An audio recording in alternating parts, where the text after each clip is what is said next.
یہ بتائیے کہ خون کی بیماریوں کی کیا صورتحال ہے پاکستان میں ہیموفیلیا کے حوالے سے بھی؟ پاکستان میں جو ہے ہمارے پاس 2 میجر بیماریز ہیں،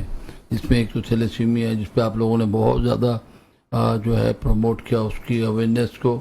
اور دوسری بیماری ہماری جو ہے وہ ہیموفیلیا ہے۔ یقینی طور سے ایک وقت وہ تھا کہ ہیموفیلیا کو کوئی جانتے بھی نہیں تھا، ابھی بھی یہ حال ہے کہ اگر ہم ڈاکٹرز سے بات کرتے ہیں تو ہم سے بولتے ہیں یہ ہوتی کیا ہے بیماری۔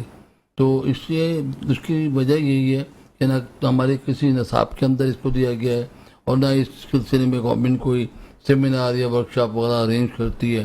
گورنمنٹ کو چاہیے کہ وہ مختلف اداروں کے اندر، بلکہ مختلف جو ڈاکٹرز ہیں ان کے لیے سیمینارز ارینج کرے، جس کے اندر ان کو باقاعدہ اس بیماری کے بارے میں اویئرنیس بھی دی جائے، اس کا مینجمنٹ، اس کا ٹریٹمنٹ، اس کی وجہ، اس کی روک تھام۔ ابھی تک کوئی اس میں جب تک معلومات نہیں ہوں گی روک تھام بھی نہیں ہو سکتی۔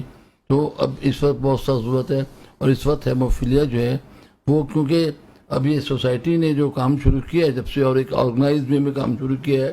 تو بہت سارے مریض جو ہیں وہ ہمیں مختلف جگہوں سے نکل کے آ رہے ہیں۔ ابھی تک لوگوں کو معلوم ہی نہیں تھا کہ یہاں پہ کوئی ایسا سینٹر وغیرہ موجود ہے جہاں پہ ان کے بچوں کو علاج ہو۔ اپنے جس طرح سے آپ سمجھیں کہ حیدرآباد سے اگر آپ آگے جاتے ہیں تو بہت ساری جگہ ایسی ہیں، میں خود جانتا ہوں کہ بدین کے پاس ایک علاقہ ہے جس میں ایک ہی محلے کے اندر 55 سے زیادہ جو ہیموفیلیا کے مریض ہیں، 55 اور کسی کی ٹانگ بیچارے کی ٹیڑھی ہو رہی ہے، کسی کو کوئی بیماری ہے۔ اس کی بنیادی وجہ یہی ہے کہ وہاں پہ نہ تو ڈاکٹرز کو اس کی اویئرنیس تھی اور نہ وہاں کے لوگوں کو۔ تو اس وقت ہمیں جو سخت ضرورت ہے اس بیماری کی روک تھام، جیسے آپ لوگوں نے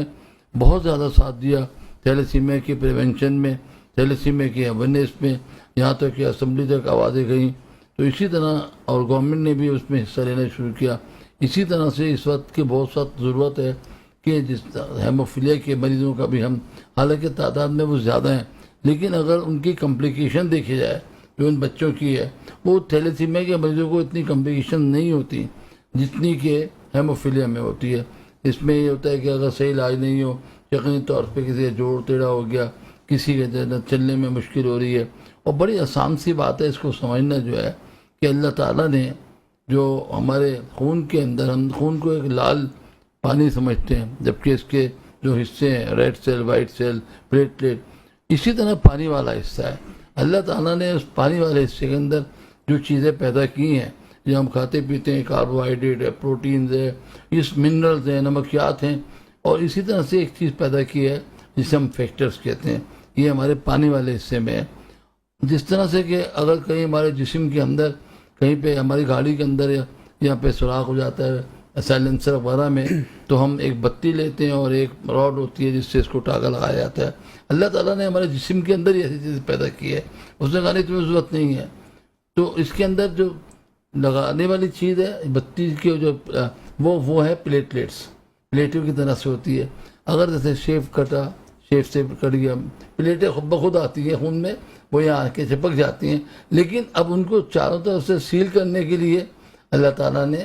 وہ پانی والے حصے کے اندر یعنی پلازما میں فیکٹرز پیدا کیے ہیں۔ فیکٹر کیا کرتے ہیں؟ ان کو سیل کر دیتے ہیں تاکہ خون نہ نکلے، اور یہی وجہ ہے کہ بہت ہم عام لوگ جو ہیں وہ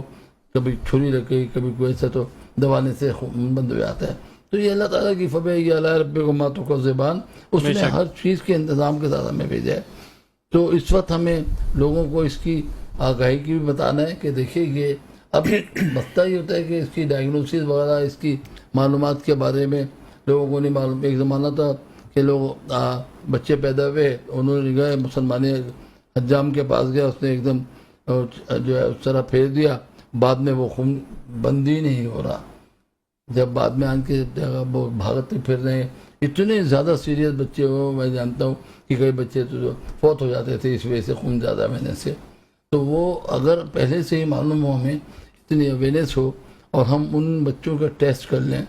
کہ بھئی یہ ہیموفیلیا والا ہے، تو میں سمجھتا ہوں کہ ہم اس بچوں کو پہلے سے ہی اگر وہ ایسے فیکٹر دے دیں باہر سے جہاں سے کہ اس کی بلیڈنگ نہ ہو، تو بچ سکتے ہیں وہ۔ رائٹ۔ اور